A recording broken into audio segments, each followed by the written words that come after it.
Hey everyone, welcome to another episode of Dorkside Cookies Comic Club. In this issue this episode we're going over issue 79 of Weapon X. Issue 79 of Marvel Comics Presents. This is like episode 7 or 8, so obviously if you missed the first couple episodes and you want to catch up, there's a link down below. Other than that, let's get into it. So this is the one where it all starts to fall apart. This is it. This is where we get the iconic Weapon X, But no, I was telling you right before, and you know me, I'm not a Marvel guy. Yeah, sure. I'm actually not even a Wolverine guy. Really? Well, because he's yeah. Well, I want to play as him, but because he's Marvel's Batman. Yeah. So he's got a ton of plot armor. Sure. And he's in way too many books. At some point, he's in 26 simultaneous books, all X-Men. Killing him wasn't enough.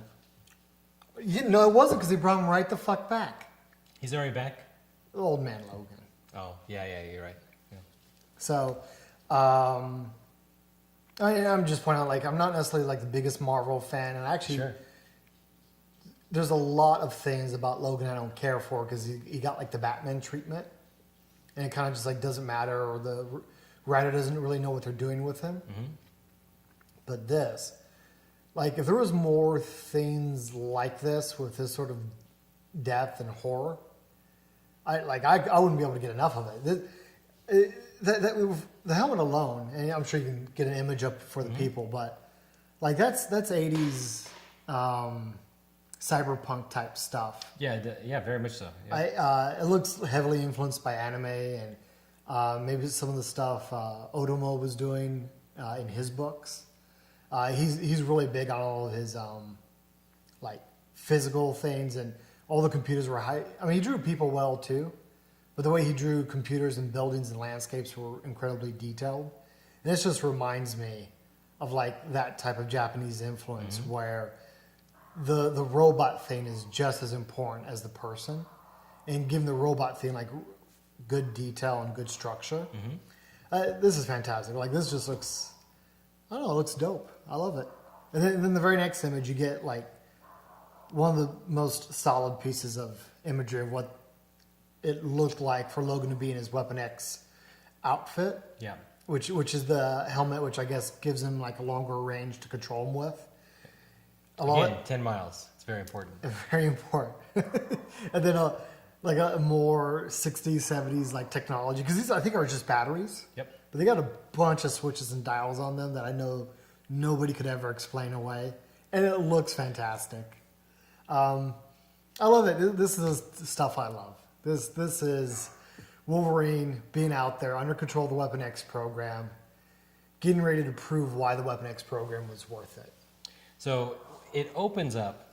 He's in the whole harness. All these, on the cover, it has little antennas literally sticking out of his body, possibly to control his muscles. We don't really know. The illustrator, they're not going to pay for them to, give that kind of detail panel by panel. But you can kind of imagine he's fully wired up, and he's stalking through the Canadian Arctic. Yeah, they kind of already touched on this before, but he goes out there butt naked because they have absolutely no care about about his comfort, and they know because of his healing factor he's going to be okay. And he's just skulking around in probably sub-zero temperatures. Yeah. Now, I think there's been some amount of time since the previous issue, because at this point he's hunting the target. They're like, oh, he's caught the scent. So this is not them controlling their muscles like a puppet. They've sicked him on and I don't know if the they're being inconsistent. Cornelius kind of brings up the psycho manipulation stuff. Yeah. I think they got two elements to the program working. They want to be able to just simply give him suggestions, but at the same time, if necessary, remote in and just take him over. Yeah, I almost wonder if that, because they even highlight in the previous issue that they can make one claw come out and then the second claw come out. On command. That's the fine level of control they have. Yeah. But here, they've just sicked him on a bear. And in many ways, the rest of this story arc, he's his own animal.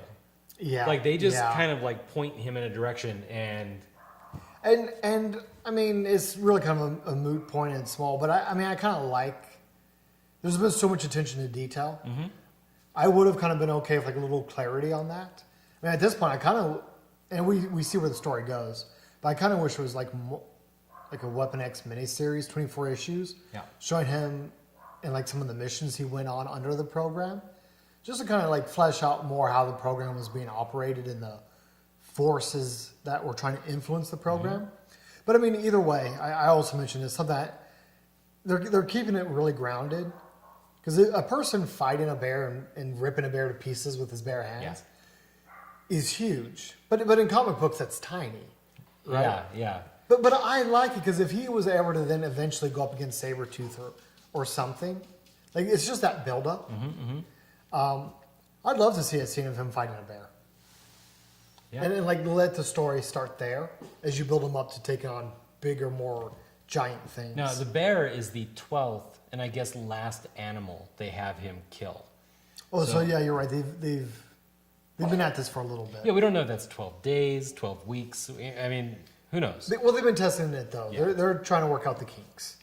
So yeah, and whether they're physically controlling him or if it's all through influence, fairly effortlessly kills the bear. Yeah, the adamantium claws are doing their job. Yep, and the control is there. He's not just letting the bear or the animals eat him before finally kicking in and killing things. Yeah, yeah. So things are a little bit improved over the wolf pack. Unsurprisingly, the professor is still a dickbag. Yeah. And well, because Cornelius, much like any engineer, is like, well, you know what? It's not ready. I need a little more time. We can really dial this in and make it perfect. And the professor, like any true project manager, is like, no, it is good enough. MVP. It's an MVP. Then let's get it out. Yeah. Get it out ahead of time, ahead of schedule. The professor was ahead of the curve. Oh, yeah. Total dickbag. But the issue ends... up to this point, there's all been like a bunch of horror elements. We're about to get to a different type of horror. Yeah. But I love the horror before, the horror of what Logan's going through. Mm-hmm. And the issue winds up with the next type of horror. So before we get to the next type of horror, I just wanted to call out that at this point, they're starting to introduce a little bit more like of the psychology of Cornelius and the girl, right? So up to this point, we haven't seen much of them, and it's been more about the process. Well, Cornelius bumps heads with the professor. Yeah, he's been sarcastic. So, it gives you the impression, and he kind of asks questions sometimes like, wait, he can feel this? You know, this is what you want to do to a man? Yeah. He is a man. Shouldn't we treat him with a little more respect? You just get some inklings that, I mean, Cornelius, at least somewhere in his cockles, has a heart. Yeah. And they start to draw on that a little bit more. It's important for the next chapter the story's going into. Because he even says, like, he doesn't have murder in himself. Apparently, it's okay to torture, vivisect, and psychologically control. But murder, it crosses the line into a lot of people in the world. Well, murder does cross the what? line. So that's... If he wore some bat ears, he'd be a superhero. So. Unless they're a commie. So unless you're a commie, because this is the timing of the comic. Cornelius, you know, he is okay with Wolverine being a weapon against the commies. That these are all Canadians, right? No, they're Americans on Canadian soil. I don't know how that makes sense. Well, no, there's your problem. Of course, the Americans are going to do terrible things to make a horrific weapon. Okay, you get the impression Cornelius is having like a crisis of conscience. Sure, yeah. And like honestly, I'm okay with that. Like I don't like the professor. I want him punched in the face because he just seems like irrevocably a douchebag. Mm-hmm. Cornelius, I'm a little more interested in and want to see more of. Even if he ends up getting his comeuppance, I want to see more because there's just an inkling of some depth there. Mm-hmm. I like that. I like Dr. Hines. It's probably a short haircut, but you start to get something from her too. What I like about Dr. Hines is at this point, I'm always interested in the process of writing these things, and you know, she gets a little bit more serious at this point. She sends the other person, Staff or status. staff or status, you know, one of them. She says, "Hey, John, take your coffee break." And he's like, "I'm on duty till 6 beans." I think that's important. The writer has given, like in his head, he's sort of imagining their work life. Yeah. And they've got nicknames for each other. Yeah, yeah. So her nickname is Beans. Dude, the professor's just horrible at giving out nicknames then. Beans is kind of a cute nickname. It is a cute nickname. I mean, compared to like staff or status. Yeah. Yeah, so. God, that just makes me want him punched in the face even more. but I mean, before Dr. Hines and Cornelius can have that discussion, we get to my next favorite part. And that's People dying. Well, it's not necessarily people dying, but it's Wolverine. Well, actually, we get more details later, but something's gone terribly wrong, and the Weapon X project is revolting. Yeah, somebody else is in control. He's not. Wolverine hasn't. They get to that. Well, they kind of hint at it because Cornelius calls up the professor, screaming like, "What are you?" Because they assume he's in control. "What are you doing? You're insane!" And he's like, "What? This isn't me." Like, oh shit! I'm not in control. Not in control. And it's just like it's starting. This is. I mean, we all know this is a part of the story because, of course, he gets away from the program. But it's beginning. And I don't think it stops from here. The Wolverine's like the alien from the Alien movies.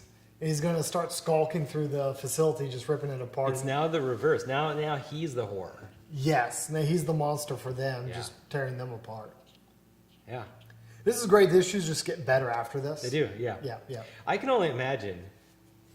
You're like, you know, you go down, it's a Friday afternoon, the new comic comes out, you pick it up, you read through it, and then it's like he's killing everybody. Oh, wait a month. Man, I've told you, the way I start, and it's probably just because I'm older. Yeah. I'll wait for the trade paperback where it collects the story. It's this one especially, it's not worth collecting book by book. It'd be painful. Yeah. But we ask for you to hold off, read the next issue in time to make comments on our next video. Yeah.